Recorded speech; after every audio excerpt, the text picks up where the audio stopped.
বাংলাদেশ জামাত ইসলাম কর্তৃক ইসলামী আন্দোলনের আমাদের সামনে উপস্থিত আমার যুবক ভাইয়েরা, যে আল্লাহ তাআলা আমাদের যাচাই বাছাই করে এই সংগঠনের একজন সদস্য হওয়ার সুযোগ করে দিয়েছেন, এই জন্য সবাই পড়ছে আলহামদুলিল্লাহ।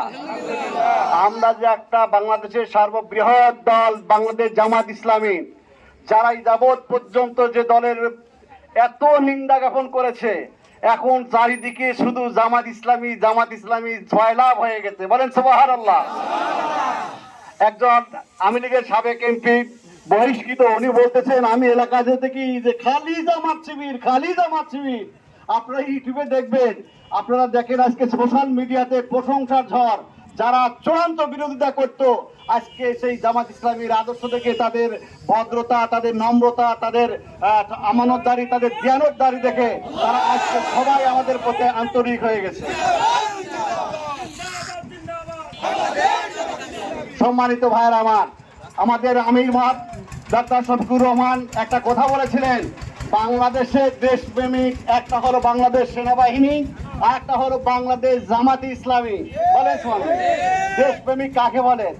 আমরা দেশপ্রেমিক যারা চাঁদা তুলে চাঁদা খায়, ওরা কি দেশপ্রেমিক হতে পারে? যারা মানুষের আমানতদার নষ্ট করে, ওরা দেশপ্রেমিক হতে পারে?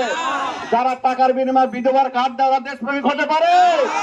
যারা টাকার বিনিময়ে মানুষের বয়স্ক ভাতা দেয়, তারা কি ওরা দেশপ্রেমিক হতে পারে? কখনো পারে না। একমাত্র বাংলাদেশ, একমাত্র জামাত ইসলাম এবং ইসলামী আন্দোলনের কর্মীদের কাছেই সমস্ত মানুষ নিরাপদ, এবং বাংলাদেশের উন্নয়ন তাদের পক্ষেই সম্ভব।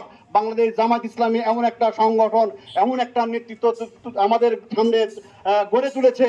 এই জন্য আমরা যেখানে আছি, আমাদের আদর্শ দিয়ে কেউ যদি আমাদের সঙ্গে খারাপ ব্যবহার করে, আমরা সেটা ভালো ব্যবহার দিয়ে সেটাকে আমরা মোকাবেলা করব। খারাপের বিনিময়ে খারাপ নয়, আমরা এটা করব ইনশাআল্লাহ। সম্মানিত উপস্থিতি, আর কিছু না বলে আমি সবার জীবনে মঙ্গল কামনা করে, নেক হায়াত কামনা করে, বিশেষ করে আমরা যে উদ্দেশ্য নিয়ে মাঠে নেমেছি, আমাদের ভাই মাওলানা আব্দুল হাকিম সাহেব, আল্লাহ যেন তাকে বিপুল ভোটে বিজয় করেন। আমরা আপনাদের কাছে আমার প্রশ্ন, যে আমাদের বড়াইগ্রামের প্রার্থী কয়জন? আপনারা এখানকার যারা আছেন, এরা কোন থানার? মাত্র আমাদের বড়াইগ্রাম থানার ইদাবত পর্যন্ত খালি গুরদাসপুর এমপি হয়েছে। এবার বহুদিন পরে আমরা বড়াইগ্রামে একজন এমপি পাবো, যেমন এমন একজন ব্যক্তি পাবো যার দ্বারা কোনো দুর্নীতি করা সম্ভব না, যার প্রমাণ তিনি উপজেলা চেয়ারম্যান, ওয়ার্ড কমিশনার থেকে বারবার আমাদেরকে দেখিয়ে দিয়েছেন। একটা লোক প্রমাণ করতে পারে নাই তার দ্বারা 2 টাকার কোন রকম দুর্নীতি হয়েছে। সম্মানিত ভাইরা আমার, এই জন্য আপনাদের সবার সুস্বাস্থ্য নেক হায়াত কামনা করে আমার সংক্ষিপ্ত বক্তব্য শেষ করছি। আসসালামু আলাইকুম রহমতুল্লাহ।